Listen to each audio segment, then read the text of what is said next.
Okay, so good afternoon, everybody. It's a beautiful Thursday here at noon. We appreciate you being here on the lunch hour. My name is Jamila Jordan, and I am the County of Marin's Equity Director. I'm joined by several of my colleagues here today, but really it's all about you, okay? So we're excited that you all are interested in participatory budgeting, also known as PB, we call it for short, affectionately. And we want to make sure that you all have all that you need to complete the application. And so we're going to kick off our presentation in just a minute, but because we're a small group, I wanted to go ahead and just do a quick round of introductions, if that's okay. So if you wouldn't mind sharing your name, and if you're representing an organization, you can share that as well. So I'm gonna pass it first to my team. Let's go over to Manny. Hi, welcome everybody. Good to see some familiar faces and to meet some new folks. I'm the Administrative Services Associate with the Office of Equity, and I'll pass it to my colleague, Gary. Hey everyone, my name is Gary Besser. I'm a project manager with the Office of Equity, and I'll pass it over to Elijah. Hi everyone, my name is Elijah. I am a grant writer on this project, and I will pass it over to Erica. Hi everyone, my name is Erica McWhorter. I too am one of the grant writers on the project. I'm glad to see all of you. Looking forward to working with you. And let's go ahead and pass it over to Ariel. Hi everybody, my name's Ariel Espiritu Santo, and I'm with the County Administrator's Office. And I will pass it to, let's see, how about Brandon?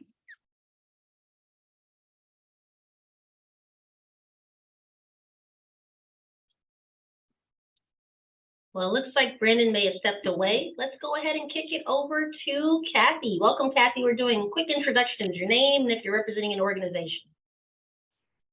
Kathy Stanley, I'm with Cool the Earth, and I run marketing operations, and we'll be applying for one of these grants. Excellent. Welcome, Kathy. Let's go ahead and kick it over to Daniel. Hey, good afternoon, everyone, and welcome. One of the grant writers here from Marin helping with this process. I will pass it to Clarity. I'll change my name. I'm Amber Allen Pearson with Clarity is my business.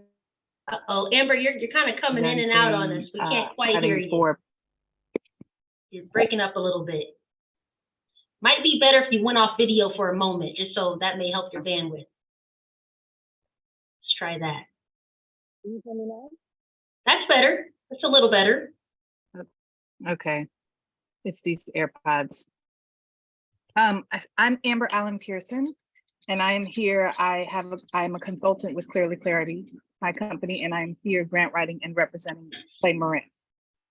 Wonderful. Welcome. Thank you for being here, Amber. Let's kick it over to Melissa.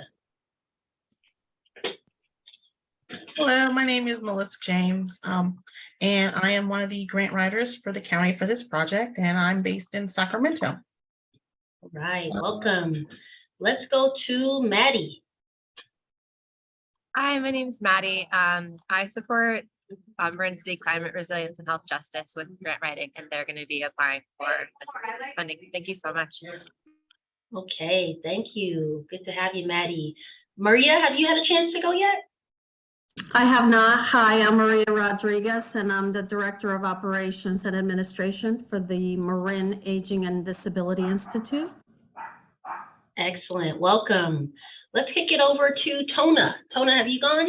No, I haven't. Hi, I'm Tana Pierce Myers. I'm the board president of Wednesday's Gift, which is a nonprofit organization helping the unhoused and precariously housed in Marin County.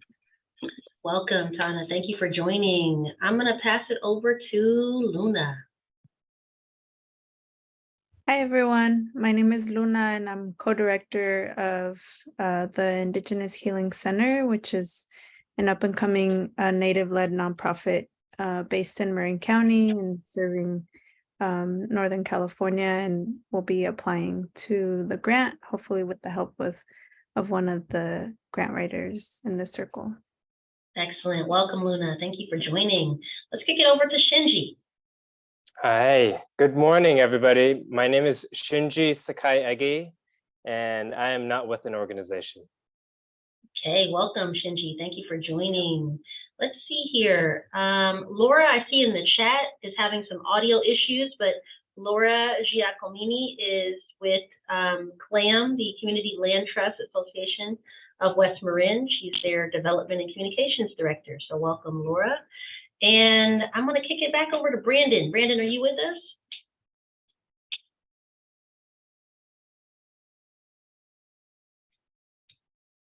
Okay, Brandon may be having some audio issues.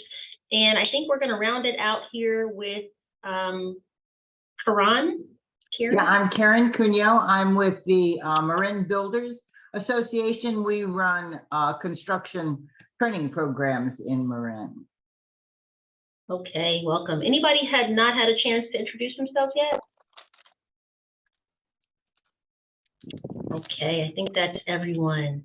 So let's go ahead and get this started, everybody. We're excited to have you here. I'm going to share my screen and one second. So are you all seeing the screen with the slides on the side, or are you seeing the big screen? Slides on the side, it looks like? Okay. Slides on the side. All right, let me switch it up. I've got about 4 monitors here, so give me a second. That working for you now? You seeing the big one? Yep, okay, excellent, great, thank you for that. So let's go ahead and get started, everybody. Again, welcome to our participatory budgeting application workshop. We're really excited to have each and every one of you here today. And we've put together a high-level presentation. Today we plan to cover what is PB, what is participatory budgeting, what's it all about. We want to walk you through an overview of both our stage 1 and our stage 2 grant applications. Towards the end of the conversation, we're going to talk to you about the voting process, what you can expect from that. And then we're going to wrap it up with just some reminders about what's coming next in our process. So that's our agenda for today, everyone. I did just want to briefly introduce our office and our team. We are the mighty Office of Equity, and we are inclusive of myself as the Equity Director, Manny, who you met just a moment ago, who's our Administrative Services Associate, and Gary Besser, who's our Strategic Projects Manager. So this is the team that is really working to implement PB from the county side of things. Our mission is to establish the county as an anti-racist, multicultural workforce, and we're really committed to accountability, to community engagement, and also transformational change. And I mentioned community engagement because that's such an important part of PB. So it very much is in alignment with our mission as an office. So what is PB? You know, this is a kind of a wonky term. I feel like some people have trouble saying it. But what does it really mean? And basically, everyone, it's a democratic process where community members decide how to spend part of a public budget. What we love about it is PB gives people real power over real money. So community members are in charge of deciding how to spend part of a public budget. Your decisions will impact how this money is allocated, where it's invested. So it very much is an empowering process. It's direct democracy in action. And this is a phenomenon that's taking hold across the country. The first PB process was actually done in Porto Alegre in Brazil back in 1989. That was the first known PB process. And from there, it spread, right? So we now see communities across our United States who have done PB, including big cities like Chicago and New York, to smaller cities like Greensboro, South Carolina, Durham, North Carolina, Grand Rapids, Michigan, for example. We also see communities here in California that are really taking an interest in PB. So we have Oakland, our neighbors to near us here. And then we also have Vallejo, which is really one of the leading jurisdictions that have done PB. They're now in their 7th cycle of PB. We in Marin County are in our 1st. So this is the first ever PB process that Marin has taken on. And so we're really excited to be a part of this innovation. We also see a lot of community colleges, universities using PB as well to get a sense of what are the priorities of their students, of their faculty, and of their staff, because there are often finite resources that exist, and communities want to know, decision makers want to know, how do community members want to spend that money, right? And so PB is a great way to lift up the ideas of average citizens, average community members who notice an issue, notice a need, and have a solution in mind as to how to address it. And all they really need is some support and some resources to make that happen.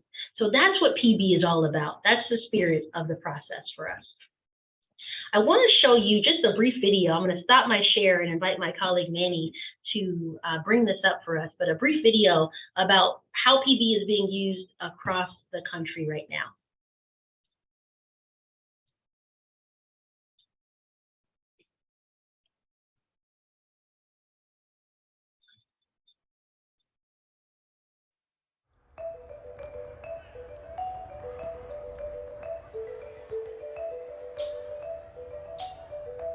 Participatory budgeting is basically where constituents get to weigh in on how we spend their tax dollars. Taking a piece of the city budget and saying to your constituents, you guys get to decide how to spend this part of the money. In many ways, it's like the most direct form of participatory democracy. Participatory budgeting allows the folks in a community to be more involved in deciding how a city spends part of their budget by actually coming up with ideas for projects that they think will benefit their community, working together to build those ideas into proposals, and then having a big community-wide process where everyone votes on what ideas get implemented. I first heard about participatory budgeting from community activists. And then 4 years later, here we are implementing it in Durham. We brought participatory budgeting to New York City 8 years ago now. And the last couple of years in New York City, over 100,000 people have voted in PB. It's been 4 years and we've now gone through the process 3 times. And I think that the experiences that we have with participatory budgeting in St. Louis show that it can really work anywhere. I've used the data that we've gotten from participatory budgeting to guide other funding. So for me, it's a great educational tool to make sure that I really am in touch with the needs of our community. Not to be crass about it, but it is really good, you know, if you want to do something that your constituents not just like, but also builds their sense that I'm glad I voted for that person because I feel more able to affect change together with my neighbors. That's not an easy thing to do, and PB really delivers that.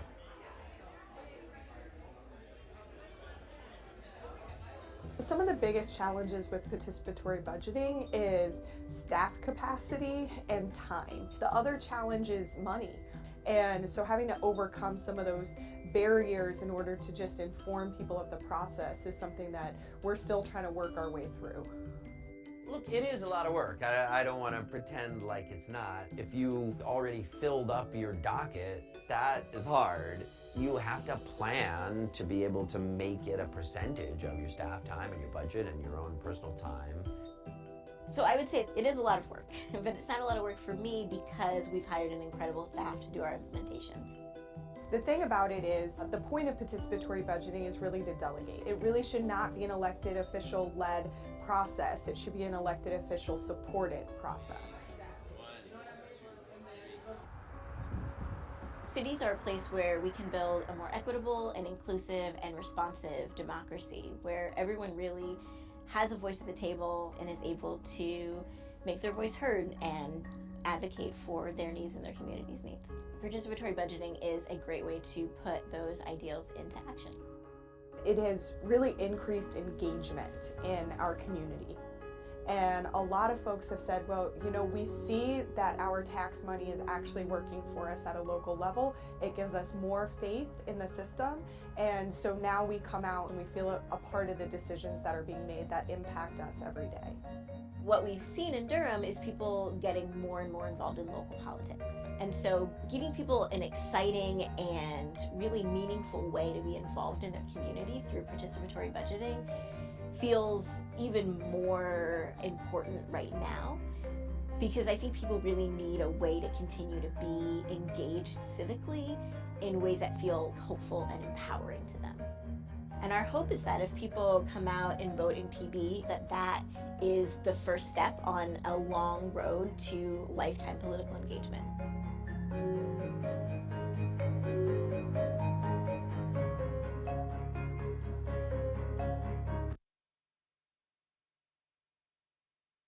Okay, so welcome back, everybody. Thanks for taking a look at that video there. I'm curious if there are any reactions to what you saw in the video. Did it connect with you in any way? Did it spark ideas? Did it resonate? Anybody want to come off mute and share?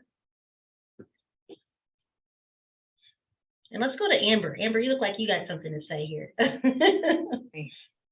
I was debating.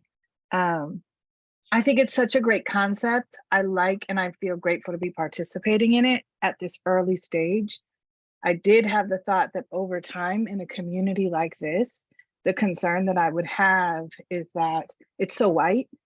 And what if I see that there's a lot of time, the things that I see the greater homogeneous white community be concerned in isn't always what some of the smaller marginalized communities being interested in. And that makes democracy really hard here because there's such a big majority and the interests are so different. So in the long run, I was just thinking about, I think this year being that it's so early, it's great, but when people hear about it and they start to participate, I just wonder how it's going to protect equity.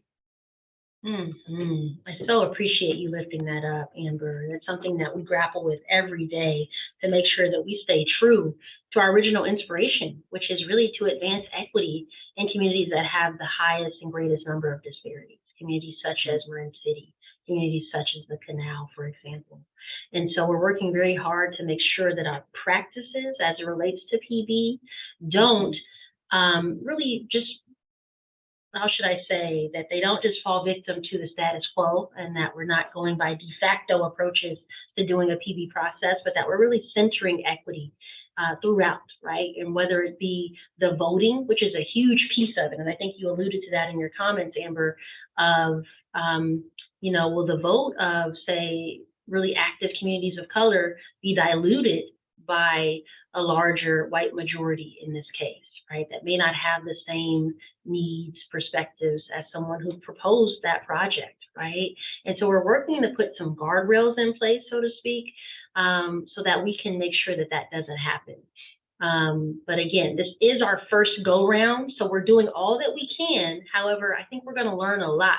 And thank you for that comment, because it's just another reminder that we need to make sure that we're continue to center the needs of the most marginalized communities. So thank you, Amber. Anybody else want to share? What's coming up for you when you saw the video?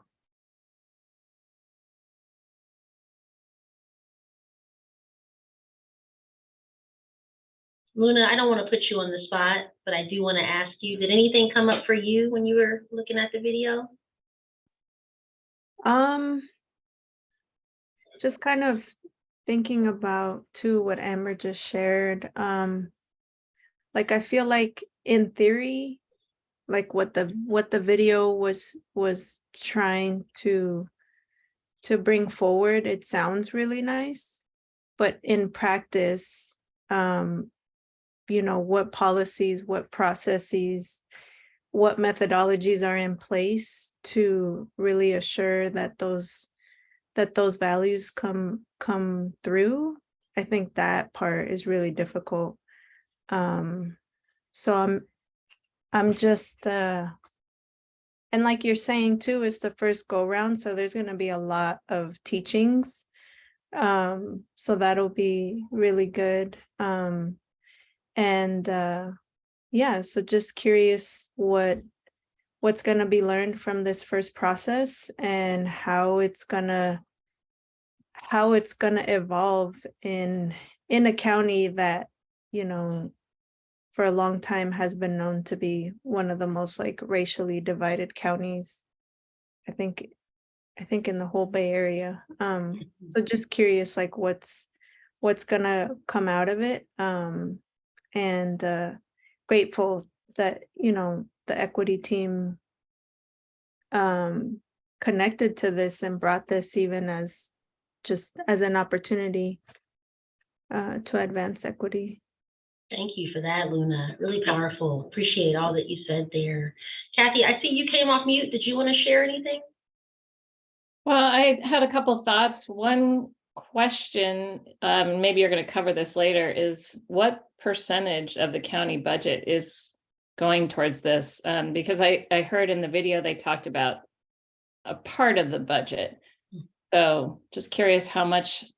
And also, I can imagine that the voting process will have a lot of impact. And so, and that can go a lot of different ways. If the organizations can rally their constituents or memberships to get involved in the voting process, that could probably have a lot of impact. So I'm curious to hear how that works as well.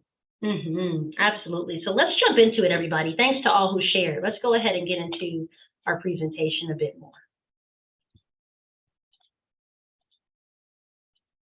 So first, I just want to share a few of our goals with this work. So one is that undoubtedly we think that this would be an opportunity to improve the county, to improve the places where we live, where we work, where we play, and where we pray. Right, so that's just one overarching goal that we have. In addition to that, we also see it as a way to expand civic engagement, to make sure that we're not just hearing from the same 2 or 3 people who come to the board meetings or come out to protest an issue, but instead we're engaging new community leaders, people who often have been historically marginalized, who haven't felt that their voices have been heard for a variety of reasons. And so we want to invite some new voices, some new leaders to the table, and to support them in their growth. The other thing is that it's really about equitable public spending. So rather than have your electeds tell you, well, we're going to spend the money this way, you're going to be a part of deciding how that money should be spent. What are the greatest needs? And then how do we address them with public dollars? So those are some of the things that we hope to accomplish via PB. So I heard Kathy ask the question here, well, how much money is it, right? What portion of the budget is it? So we have up to $2.5 million in American Rescue Plan Act dollars, also known as ARPA. And that basically was a federal grant from the government that came down to communities across the country. And Marin got a fairly decent portion of that. And we wanted to use 2.5 million of that ARPA dollars to fund PB. Right? So that's what we have available for this initial pilot program. And we're really focused on funding projects that advance equity. So as you're thinking about your projects, everyone, know that that'll be in a really important piece of when we're reviewing and evaluating is how much does this advance equity? How much does it center equitable outcomes? One of the ways that we hope to do this is by prioritizing communities that are under 70 on the Healthy Places Index. And that's basically a data set, everyone, where we're able to identify various indicators like health, like wealth, like quality of air, like water quality, graduation rates, incarceration rates, employment rates, level of income. So it gives us a really accurate picture of how communities are faring when it comes to health and well-being. And so what we noticed when we use this tool is that communities that are under 70 here in the county include parts of Novato, it includes parts of West Marin, Marin City, and parts of the San Rafael area, including the canal, right? So we're going to be honing in on those communities. Now, it's not to say that you can't propose a project for anywhere else in the county. That's totally up to you. You might even have a project that's countywide, and that would be fine too. We're also just want to be clear in saying that we are giving additional prioritization to these communities, to projects within these communities. So something to keep in mind as you think about your project development. So we have a 5-stage process, everyone. And I'm going to talk to you about really all stages, but I want to let you know right now, this is where we are. We're in the develop and refine proposals. We use proposals and applications interchangeably, so just know that. So this is where we are right now, okay? So we had these applications launched back in February, and now we're getting closer. So we have up until May. And if you're anything like me, when you were turning in your college applications or anything, you might have waited till the day before, right? I want to encourage you not to do that. I want to encourage you to get it in sooner if you can. I think that'll make the process run a lot smoother for you. So the first part of our process, though, was around just brainstorming ideas. That's what you see in yellow there. So we went out to communities and we asked this very question, everyone. We said, what would you do with $2.5 million to advance equity in your community, to advance racial equity in your community? What would you do with this money to improve your neighborhood, to improve your community's quality of life? And we heard from people far and wide across the county, some really innovative, creative, and also very practical ideas for how people would want to use this money. And we went to community centers, we went to libraries, we went to community events like this one that you see on the screen. We were out at soccer fields, at farmers markets, because we wanted to make sure we were hearing from a broad cross-section of the community. We also were online, everyone, and so we created an online tool. Probably many of you have already used this tool. I want to take a moment and just show it to you, okay? I want to make sure that you know what it's all about. So let me pause this share here. I'm going to bring this up for you in just a second.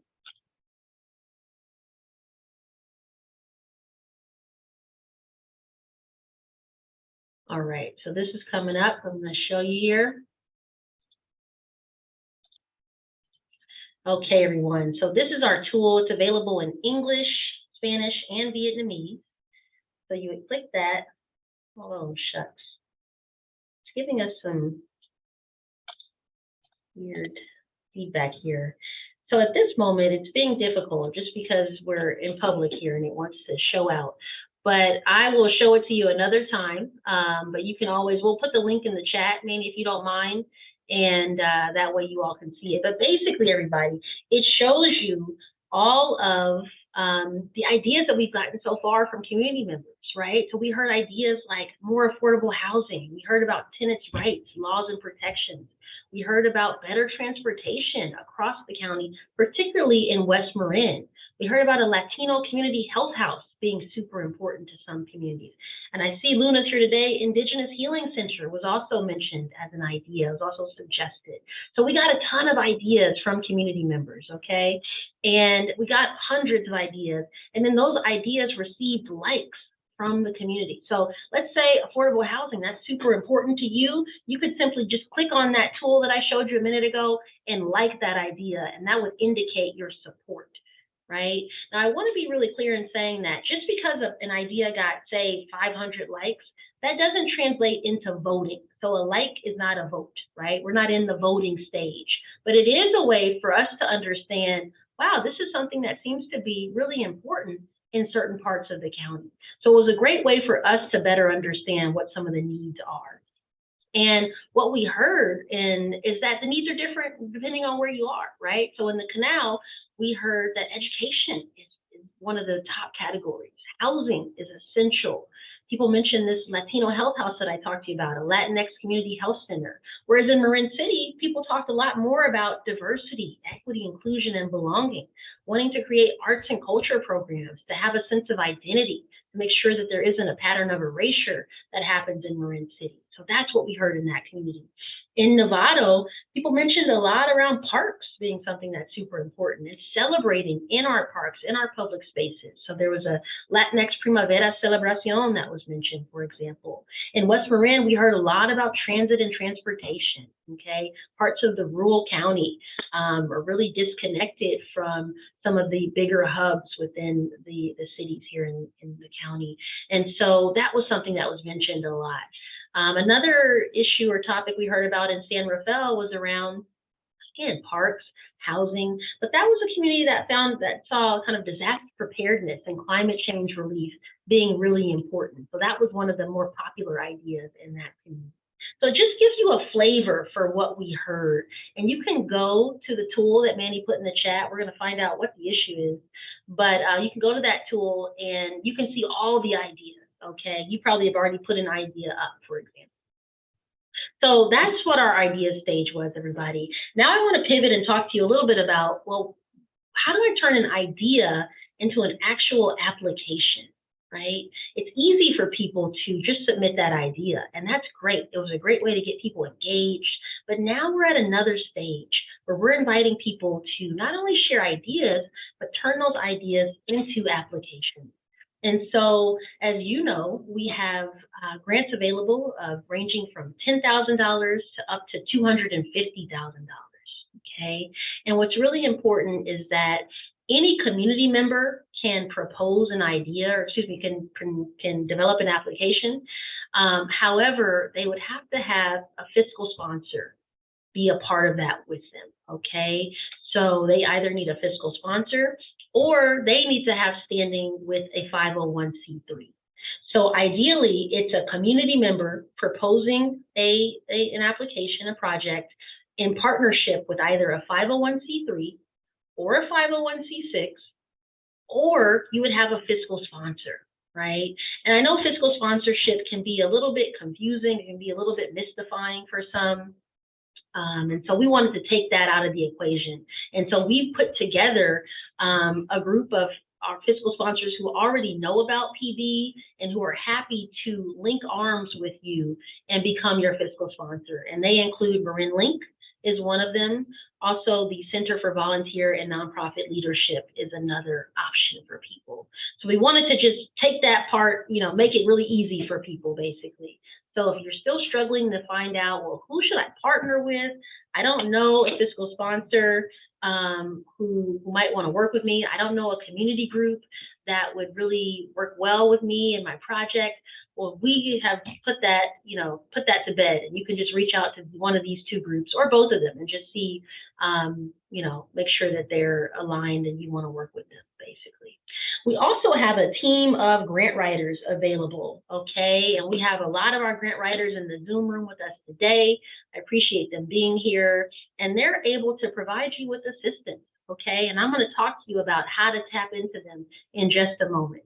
But again, our goal is to help community members in this process, right? To not have it be full of barriers or reasons why you just say, nah, it's a little too hard for me.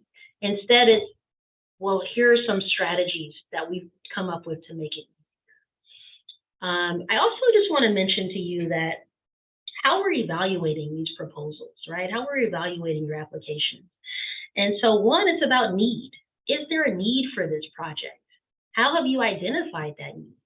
Do you have some, say, qualitative data, meaning you've been out in community, you've seen firsthand, you've witnessed that there's a real need for this, for example, this bike lane in Novato, okay? That, wow, I noticed that there's a lot of bike fatalities on this one street. And there's a lot of children, particularly children of color, who are riding to and from school. And there's a need for this bike lane project, right? Another issue that we're looking at is feasibility. Is it possible for you to accomplish what you set out to accomplish in our 2-year time frame and with the money that's available, right? So you have up to $250,000 that you can go for, but maybe your project needs more than that.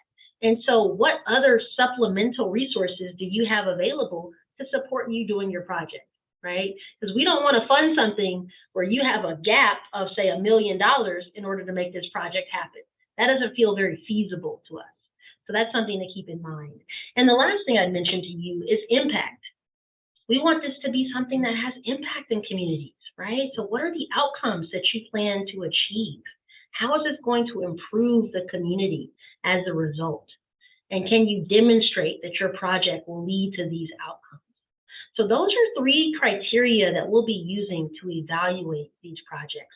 As you know, this call is being recorded, this meeting is being recorded. We will post it online on our website. So I don't want you writing feverishly. I know I see some folks writing here, which is great, but just know that we'll go ahead and post this as well. So just wanted to mention that. So quickly, in terms of application timing, we have a stage 1 application, which is very brief. If you have not submitted your stage 1 application, I encourage you to do so as soon as you can. It's very easy. It's mainly multiple choice. And it's just our way of understanding very early, what is your project trying to accomplish and how can we support you, right? So how can we connect you with, say, a fiscal sponsor? And maybe there's somebody who's doing a similar project in your neighborhood. So rather than competing for those dollars, we might say, hey, Amber, Luna, why don't you two link up? There's an idea, right? And it's up to you if you want to do that, but that's our way of making sure that we can support you the best way possible. So that deadline is May 10th, everybody, which is not far from now. So again, I encourage you to get it in early. We're doing a rolling admission process, a rolling application process, which basically means we're looking at it basically 1 to 3 days after we get your application. So that's our goal. We've already sent out our first batch of responses just yesterday. So I thank everybody who's gotten them in already. But May 10th is the deadline. Okay. And then the second application is more detailed. Okay. We have more questions in there for you. We're asking you to give some more data and information to us. And that's due on May 31st. Okay. So the end of the month, everybody, is what we're looking at there. And again, we have a team of grant writers to help support you. If you haven't already been there, I really want to encourage you to go to our website. It has all the information that you'll need in order to be successful in putting together your application. So I'm going to show you in just a second what's on that website. But basically, we have a few key materials for you to keep in mind. There's a rule book, which we developed with our PB committee. And that's a group of residents who are helping us throughout our process. And so it has everything you might ever want to know about PB Marin. Okay, so if you haven't looked at it, go ahead and take a look. Okay, it's a really great way to help craft your application. We also have links to our stage 1 and stage 2 applications on the website. There's a budget template that you can use, that you are required to use essentially, as well as a timeline template. Okay, and then we have a ton of other resources as well. So I'm going to pause this share, and I see a question in the chat coming in from Amber here. Does a fiscal sponsor have to be a Marin-based program? You know, that's a really good question, Amber. The fiscal sponsor does not have to be a Marin organization, okay, the Marin based in Marin, because as long as the work is being done in Marin, that's what we care about. We did primarily recommend you to use our Marin-based fiscal sponsors just because we thought that would be easier for people. But if you have a relationship already with another fiscal sponsor that you think would be really helpful for you, go for it. Okay. All right. So I'm going to just show you on our webpage here. So I want to make sure you all just get familiar with what we have to share here. So this is our website. I'm going to refresh it. There we go. So this is the homepage of our PB site, and it just gives you some really good background information. And then we start talking about these application workshops where we are today, right? So we have 2 more coming up, and I'll talk to you about that later. And then you get right here, and this is pretty much everything you need to know about how to apply, okay? And so it shows you our stage 1 application, which you just click here, and it takes you right to the online form. Again, it's very brief. Okay, and then it shows you stage 2, but you can't get to stage 2 until you submit stage 1 and we approve you to move forward. So there's a passcode and a link that you need that we'll send to you via email. But let's say you're really curious. You want to know, well, what does stage 2 application look like? Is it a lot? Is it too much? I want to know a little bit. All you have to do is click this button here and it'll download the Microsoft Word version. So you could look at it, right? You can just look at it there and say, oh, okay, I get a sense of what they're looking for, right? So that may be a strategy that you want to use, okay? So just know that these are the 2 applications. And then you scroll down a little bit more, and it takes you to all these resources, okay? It shows you the PB rulebook that I mentioned. So you would just click this, and it would download it for you. We have some application tips here as well, the timeline. How are we evaluating you in your proposal? So that's a really good document to look at, okay? We also have a document here on how do I find a fiscal sponsor? You know, let's say I don't want to use Marin Link or the other group. How do I go about this? So we have some suggestions there, okay? And then if you get to stage 2, you say, well, now I'm ready to do my budget. This is the template that you would use. This is our budget template. You just click that. The same here for your timeline template, okay? And then if you're doing a project with a lot of partners, right, and we encourage you to collaborate, If you have a lot of partners, we're asking that you submit a partnership letter where all of your partners sign on and say, we're committed to working on this project together. Okay, the same is true for your fiscal sponsor. So Amber, that group that you mentioned a moment ago, you would just send them this template and they would sign and you would sign, and that's all we need to see. Okay, and then if you scroll down a little bit more, everybody, boom, it's the grant writers. I know that's why a lot of you are here today. We need some grant writing support, right?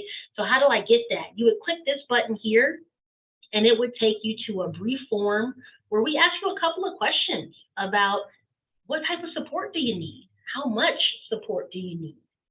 And it just helps us direct you to the most appropriate grant writer, okay? So I encourage you to do that if you want grant writing assistance, is simply click that button and it'll take you to the form and then we'll route you to the right person, okay? So I share this just so you can get comfortable and familiar with our site, with where everything is. We've done our best to make it really streamlined and straightforward. So that's what you have there. So with that, I'm going to keep us rolling and then I'm going to pause in just a moment and take some questions, okay? Let's keep going though. All right. So we also have this document here, and this is just a graphic basically. It's like, how does PB work? I was getting so many questions. Our team was getting so many questions about, you know, I get the idea of PB, but like really, how's it going to work here in Marin? So we put together this graphic, and this is in our rule book as well. So if you want to see this, I know it may be hard to see on the screen, but if you download the rule book, you'll see it there. And we're really right in this stage here, everybody, where you're doing your stage 1 and stage 2 application. So check this out as another resource just to inform yourself and anybody you might want to partner with who may want a little more information on how it works in a really quick and zippy way. So application review, everybody. So we have the stage 1, and that'll be reviewed by our team, the Office of Equity team. Okay, so we're reviewing that brief stage 1 application first. And as I mentioned, once you're approved, we will send you an email follow-up with the application link to stage 2, as well as the access code, the passcode, and then a bunch of other information that we think might be helpful to you. So for stage 2, it's being reviewed by again, the Office of Equity, but also our PB committee. Okay, so we put together a committee at the very beginning of this process because it's all about community, right? So we didn't want to be the ones making these huge decisions about where this money should go. This is about centering community voice. And so we put together this group of about 15 community members from across Marin County, different ages, different race and ethnicities, different geographies. They live in different places in the county, different lived experiences as well. And they're really our partners in making sure that this process continues to be community-centered and equity-centered. Okay, so they'll be a part of reviewing those stage 2 applications with us. Now you might be wondering, well, how exactly are you going to be evaluating this, Jamila? And I told you a moment ago that it's about need, it's about feasibility, and it's about impact, right? But in addition to that, everyone, it's also about, well, how complete is your application? Did you address all the questions? It's like, that's a very basic thing. It's you just make sure you address all parts of our questions, right? That's something that is just very important. Is it clear? Is it, hard for us to follow where you're going with this project? Is it coherent? Is it written in a way that we can understand it, right? That an average community member can understand it. And then, what's the content like? Is it consistent with your other responses, right? So we don't want to have question A be a response that's totally different from question C. So there needs to be some cohesion amongst your responses. And again, all of this is in the PB rulebook. So if you want more details, you can go there. We also have some more criteria. Again, this is in the rulebook, but we're looking at, where's the location of your project? So I mentioned those communities that we're prioritizing, for example.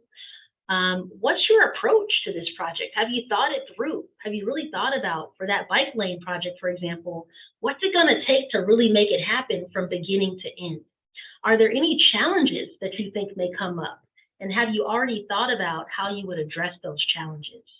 Do you have a really solid and realistic timeline and work plan for how it's going to come together? We're also looking for who's benefiting. Do you have a sense of which individuals or groups or communities are going to benefit from this project? Are you working with those individuals to make this project happen? So we don't want projects being done to community members, but we want it to be done with community members. That's very important to us. Is it accessible? You think about disabilities, and we want to make sure that everyone can benefit from particular projects that we fund. We're also looking very closely at the cost. So how much money are you requesting? Are you requesting $250,000 for a project that'll cost $25,000? We're going to be looking at that, right? If you need more money to cover your funding gap, do you have that in place? What are your plans to cover that gap? And then the last piece is, have you done the basics? Do you have a fiscal sponsor? Do you have a nonprofit partner? Have you uploaded your budget, your timeline, your partnership agreements, things of that nature? Okay, so that's what we're looking for, everybody. Okay, I just want to be really clear about the key attributes and criteria of how we're evaluating these proposals. Oops, I'm going to skip that. So then last thing I'll mention here is grant writing assistance. So we are happy to provide this grant writing assistance to you all, because again, we're all about removing barriers. But we also just ask that you do your basic due diligence as well. So do what you can do first.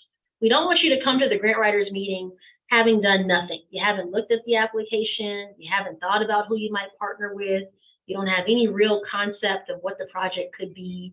That's not going to be the best use of time. Okay, so we really encourage you to come ready, come prepared to this conversation with them. I also want to encourage you to complete that form that I showed you a minute ago. You click on that button on our website, and it just is a couple of quick questions for how our grant writers can really assist you. And then, time is valuable. And so I want you to be specific about what support you need. Are there particular parts of the application that are troubling you, that you just can't quite figure out what we're looking for, or how to do this budget question, for example? When we say timeline, what does that really mean? Like, be specific when you meet with them, because that'll help them help you. And then if you have any accessibility needs, let us know that in that application, in that intake form. So for example, if you need to see someone in person because you don't have access to a computer, well, that would be something for you to let us know. Or let's say you have a visual impairment, well, we can make sure that we have a large font or closed captioning, right? So that type of thing would be really helpful. So I'm going to pause here, everybody, because I really want to know what your thoughts are about what we shared. If you have any questions, things that I can answer before we talk about voting.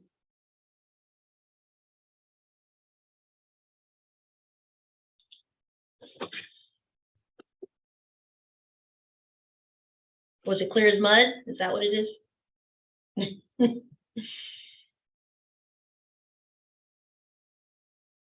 And you can either just come off mute, you can raise your hand, you can pop it in the chat. It's up to you. I have a question about the part where, because I know in the part one, there was a section that was asking like which projects that are up, that are already like in the system, like which ones relate to yours. And I think it's like getting at like potential partnerships. Will you all be the ones like linking us up with those potential projects that we could partner with? Or because like, how do we know who's actually moving forward to stage 2? Like, I think it would be nice that everyone from stage 1 moves to stage 2. But if that doesn't happen, like, how do we know who's actually moving forward and applying? And like, will you all be making the linkages or? Great question, Luna. Thank you for the question. So absolutely, we see that as part of our role is to matchmake where we can, to link you with individuals or organizations that are doing similar work. And so if there's an opportunity that we see for you to collaborate and partner, we'll let you know that, okay? So that's absolutely something that we can do. And I think what you're mentioning in terms of that question is we have a question on stage 1 where it says, have you gone to our ideas tool and looked at all the ideas submitted? How do those ideas connect with your project? So for that bike lane example I gave, there's tons of ideas on that tool that talk about active transportation, that talk about safe routes to schools, that talk about physical exercise and well-being. So those are 3 connections right there. Okay, so that's what we're asking to do, is look on that tool and see what is the connection. And we do that because we want to make sure that we are lifting up the voices of community members and that it's connected to whatever might get funded. Okay, but the short answer to your question, Luna, is yes, we will be drawing connections if there are some, right? And there may not be, but if there are, we certainly will do our best to connect you with those entities. Thank you for that question. Thank you. Any other questions? I know that was a good amount of information. So let me know. Anything else coming up for you? Now's a great time, everybody.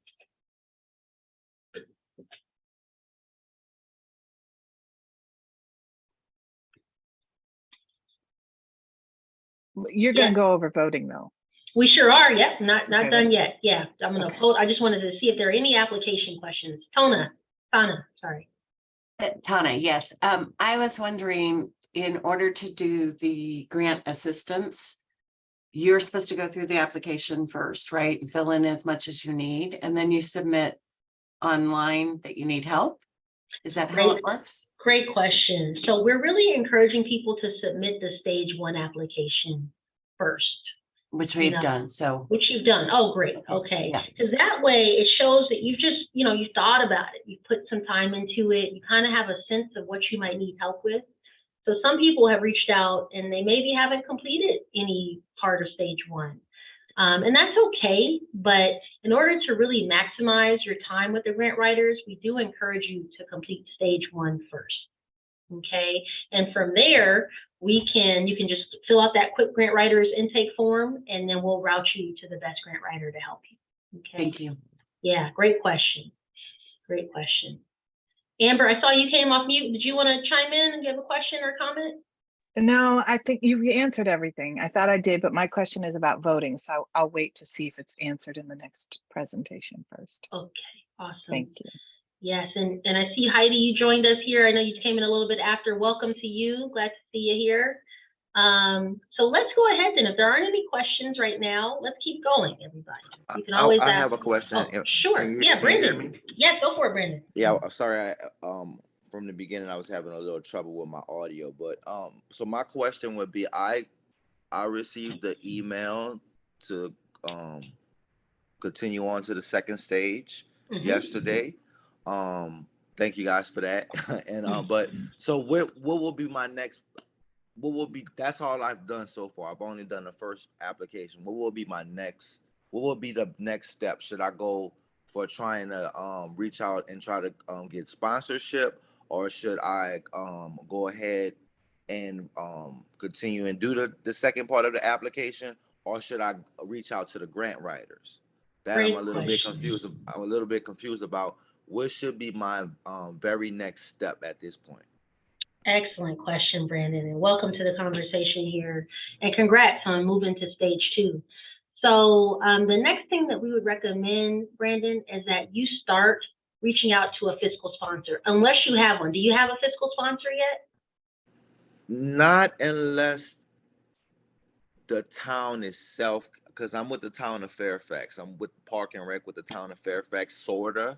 Unless that counts as a sponsorship, which I've already went through the council, because this is a project I've been working on year prior. So it's already kind of been in works, and then this popped up. So this was a great opportunity for me to try to see if I can get some funding with this program. But unless that counts as a sponsor, I do not. Okay. Yes, I remember you seeing your application. So in that case, Brandon, the town wouldn't be your fiscal sponsor. So we're not allowing for government agencies. Like, for example, the County of Marin is not a fiscal sponsor for a project like this, right? And that's because we really don't want to have the perception that we're showing any favoritism or that, we're gaming the system. So we really would encourage you to find another fiscal sponsor. And I mentioned two options, right? There's Marin Link. And we'll send you this information again, Brandon, but there's Marin Link, and there's also the Center for Volunteer and Nonprofit Leadership. And both of them would be more than happy to work with you as a fiscal sponsor. Okay, so that would be the next step that I'd recommend, is for you to make that connection and get them on board and make sure that they're willing to be your fiscal sponsor. Now, another sponsor might be a community organization, right? And maybe your local, YMCA, or maybe your local community group, whoever it is. But I really think you got to start with getting your fiscal sponsor lined up, because if you don't have a fiscal sponsor and you submit grant your stage 2, basically you won't pass go, because if we see you don't have a sponsor, that's all we need to read. So we're going to stop reading the application after that, because it's like, oh, that's critical, right? So I really think you get that locked in, and then you move into the actual developing your stage 2 application, right? Totally.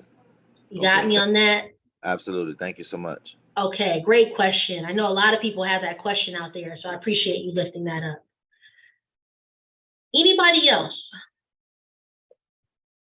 Yeah, Shinji. Yeah. Oh, thank you.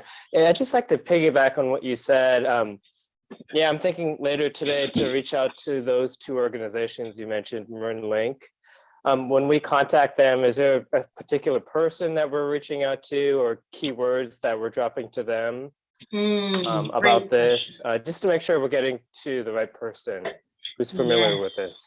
I love that question, Shinji. And so what we'll do, everyone, or to my folks who passed stage 1, we're going to send out another email with the specific contact info and just a little blurb of what you can put to them, what you can say. So we'll do that. We'll get that out to you pretty soon, Shinji and Brandon. So get you to the right person soon. And then also, what should you say to them, right? And so we'll do that. So yeah, thank you for that question, Shinji. We'll get that out to you all before the end of the week. Excellent question. All right, everybody. I'm keeping an eye on time here. I hear your bellies grumbling from across the screen. So I'm going to keep us moving to the next item. Let's go to voting. I know we're excited to talk about that. So let's see here. So everybody, as I mentioned, we have a 5-stage process, and this is the 3rd phase, really, and that's the voting phase. And this is what is exciting to a lot of people about PB. And who can vote? Well, it can be anyone who lives, I'm going to skip this one. It can be anyone who lives, works, owns a business, or attends school in Marin County. Okay, so you must be at least 14 years of age. We're not looking for a documentation status, so that's not an issue or a barrier. Really, we want this to be inclusive. Okay, so anyone who lives, works, owns a business, or attend school in Marin County.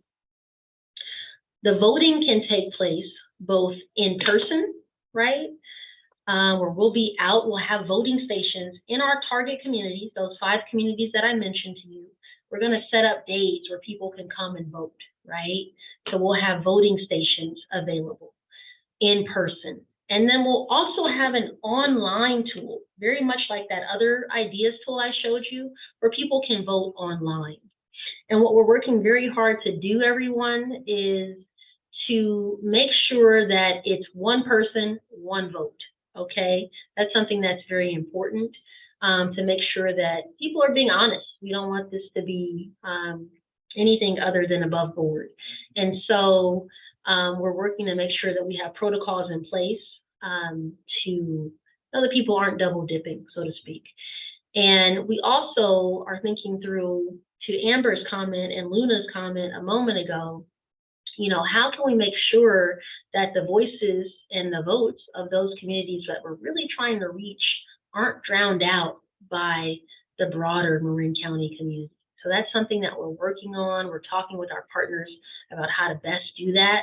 But one of the ways is by being in these communities, by doing direct outreach in these communities, making sure that those folks know that this is the time to vote, okay? So we'll be both in person, as I mentioned, and online, and that's our goal. The last part of it is, or the second to last, is about funding the winning proposal. So based on those votes, right, based on who gets the highest number of votes, we'll fund those projects, okay? So then the winning projects get the money. And from there, it's about implementing the projects, right? And so that's really what we're excited about, is seeing projects come to life. And here's an example of a project where communities wanted PV money. This is in Chicago, I believe, to put on a mural, to design and create a mural in a primarily immigrant Latinx community. And this is the result of their labor, right? And so this is what we're excited to see. We're excited to have people be a part of this. And so I also just want to mention to you, we anticipate, let's say hypothetically, that we get, say, 100 applications, right? We get 100 applications. From there, and I'm going to stop this share so we can all see each other. From there, we would whittle that down, everybody, to about 20 that would get on the ballot, okay? 20 projects may make it onto the ballot. And that's because we can't have people voting on 100 projects, right? No one's going to really want to vote on that. They're going to be like, this is too much work. So we're going to try to whittle it down to about 20. And the factors that are influencing what goes on the ballot are about geography, right? So we don't want all the projects on the ballot to be from Novato, for example, right? It's about spreading it across those communities. It's also about the amount of money that the projects are requesting. So we don't want projects on the ballot that are only looking for $250,000 amounts, right? Because what about those 10K projects, those $10,000 projects that are really great projects, but they're going to be drowned out by the projects that are 250K. So we're looking for a balance across the amount, or the funding tier is what we're calling it. We're also looking for a balance across the categories. So we have about 10 categories on our application, such as parks and recreation, transit and transportation, housing, jobs and economic development. So we want it to be a range of projects, categories on the ballot too.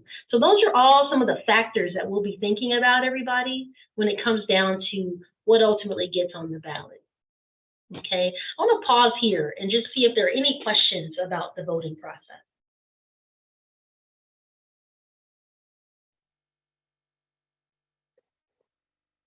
I have a quick question. So it's just me and my neighbors, not affiliated with an organization, so I don't have the infrastructure and maybe unlimited printing for flyers and so forth.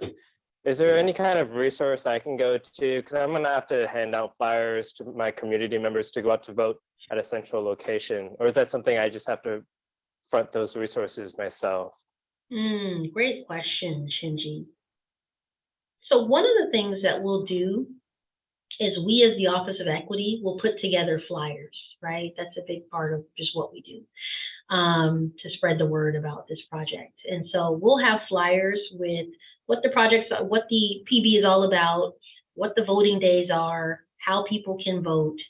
And that's something we'll have it translated. And so you can use that, right? Another thing that we're putting together is a voter's guide, which basically, you know how for our presidential elections or for your community or county elections, you get a little booklet basically, and it shows you all the things that are on the ballot for that particular election cycle.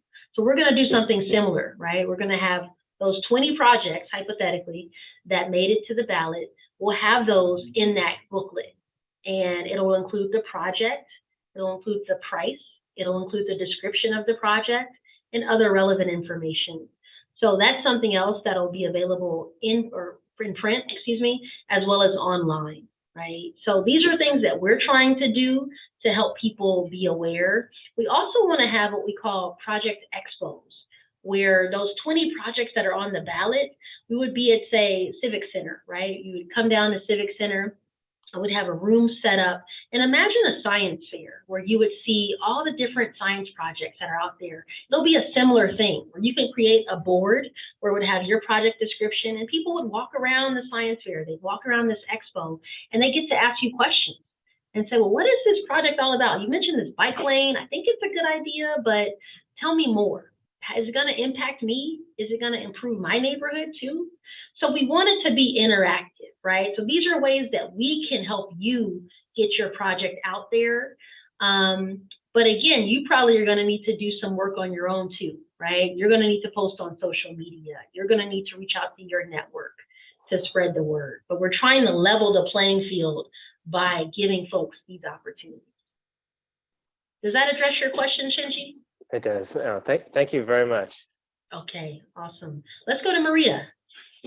Hi, thank you. My question is, at the end of voting and the entire process, how many projects will actually be selected? Great question, Maria. So you know what, and you may not like this answer, but it really depends, right? I can't say it'll be 5 projects, right? Because it's about the voting, it's about the funding tier, right? So if we have all projects that are 250,000 that were decided on, then it can only be 10 projects because we only have $2.5 million, right? But let's say we have projects for 10K to 25K, and then we have some for 26 to 75K, and then 76 to 150K, right? So we have these 4 tiers. So it's not possible for me at this point in time to say to you, well, we're gonna have 10 projects that are funded, because I don't know which projects are going to make it on the ballot and what their funding tier is, right? So at the moment, I would just be telling you something inaccurate, right? So we can't say it'll be X number of projects because we really don't know some of those nuanced details just yet. I would hope that at a minimum, let's say 10 projects get funded, right? That's kind of a sweet spot for us right now. But again, that really depends on the tiers of what people are requesting. Does that make sense? Okay. Is that clear to everybody else? I want to make sure folks feel comfortable with what's getting on the ballot and everything. Okay. Other questions?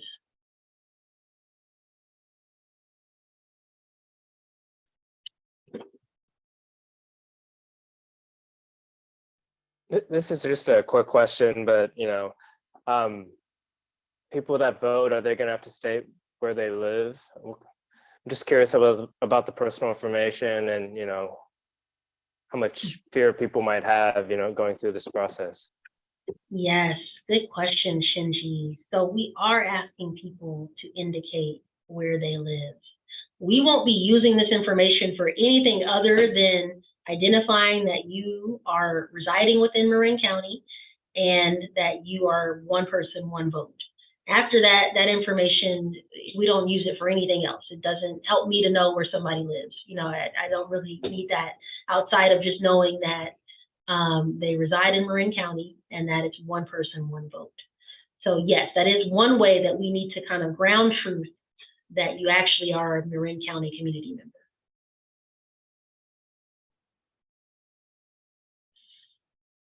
Thank you for that question.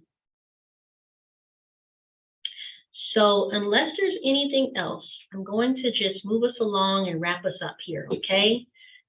Let's see what we got. Just a couple more slides for you. All right, so again, this is our process.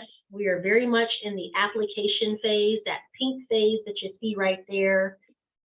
We have 2 more of these workshops that you see highlighted. One is next week, May 3rd. The other is May 4th, okay? And they're at different times of the day. We try to mix it up for people. Again, these are online. You're welcome to come back if you say, well, that was really good, but I have some more questions. Feel free to come back. Feel free to tell a friend, okay? We want to have people in these sessions with us. Visit the website if you have a moment, okay? It really has just a ton of great info for you. Lastly, everybody, just a couple of quick reminders. So stage 1 is due May 10th. You can get it in sooner, that would be great, okay? Super brief, really easy to complete. Stage 2 is due May 31st, which is really right around the corner. So we encourage you to get your stage 1 in soon so that you can move on to stage 2. Okay, if you want to get grant writing support, we would love to connect you. All you need to do is click that link, and I know Manny has been busy putting links in the chat. Manny, if you could just put it in one more time for folks, I'd appreciate it. Just one more time to see the link to how you can get connected with our grant writers. And so once you do that form, we will route you to the appropriate grant writer. Last but not least, everybody, we want to be your partners in creating really clear and compelling applications. So reach out if you have questions, if you have ideas. We're happy to support you. Okay, so you can go to equity@marincounty.org. That's our email address, and we can support you that way. So with that, everybody, that's the end of our program. I just want to, again, say thank you so much for being with us here today. We're excited that you're excited about PB. Again, tell a friend, tell a neighbor. We want to have tons of applications, okay? And we want people to know that this is a process that is for them. No matter who you are, no matter where you are, you can connect to this, okay? So with that, thank you so much. Have a great rest of your day. We look forward to talking to you soon. Thank you so much. This is great. Thank you. Thank you for the opportunity. Bye, thank you. Thanks, everyone. Be well.